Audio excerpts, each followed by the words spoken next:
एक और बड़ी खबर है। लोकसभा की कार्यवाही 12 बजे तक स्थगित हो गई है। विपक्ष का जबरदस्त हंगामा। जैसे ही 11 बजे लोकसभा की कार्यवाही शुरू हुई, वैसे ही जबरदस्त तरीके से हंगामा और हंगामे के चलते लोकसभा की कार्यवाही को 1 घंटे के लिए स्थगित करना पड़ा।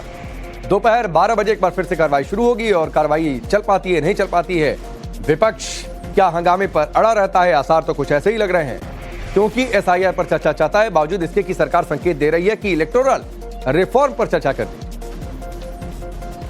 एक और बड़ी खबर है। लोकसभा की कार्यवाही 12 बजे तक स्थगित हो गई है। विपक्ष का जबरदस्त हंगामा। जैसे ही 11 बजे लोकसभा की कार्यवाही शुरू हुई, वैसे ही जबरदस्त तरीके से हंगामा और हंगामे के चलते लोकसभा की कार्यवाही को 1 घंटे के लिए स्थगित करना पड़ा। दोपहर 12 बजे एक बार फिर से कार्यवाही शुरू होगी और कार्यवाही चल पाती है, नहीं चल पाती है। विपक्ष क्या हंगामे पर अड़ा रहता है? आसार तो कुछ ऐसे ही लग रहे हैं, क्योंकि SIR पर चर्चा चाहता है, बावजूद इसके कि सरकार संकेत दे रही है कि इलेक्टोरल रिफॉर्म पर चर्चा करती।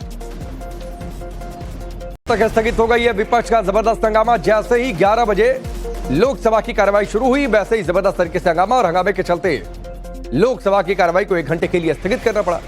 दोपहर 12 बजे एक बार फिर से कार्यवाही शुरू होगी और कार्यवाही चल पाती है, नहीं चल पाती है। विपक्ष क्या हंगामे पर अड़ा रहता है? आसार तो कुछ ऐसे ही लग रहे हैं, क्योंकि SIR पर चर्चा चाहता है, बावजूद इसके कि सरकार संकेत दे रही है कि इलेक्टोरल रिफॉर्म पर चर्चा करती। तक स्थगित हो गई है। विपक्ष का जबरदस्त हंगामा। जैसे ही 11 बजे लोकसभा की कार्यवाही शुरू हुई, वैसे ही जबरदस्त तरीके से हंगामा और हंगामे के चलते लोकसभा की कार्यवाही को 1 घंटे के लिए स्थगित करना पड़ा। दोपहर 12 बजे एक बार फिर से कार्यवाही शुरू होगी और कार्यवाही चल पाती है, नहीं चल पाती है।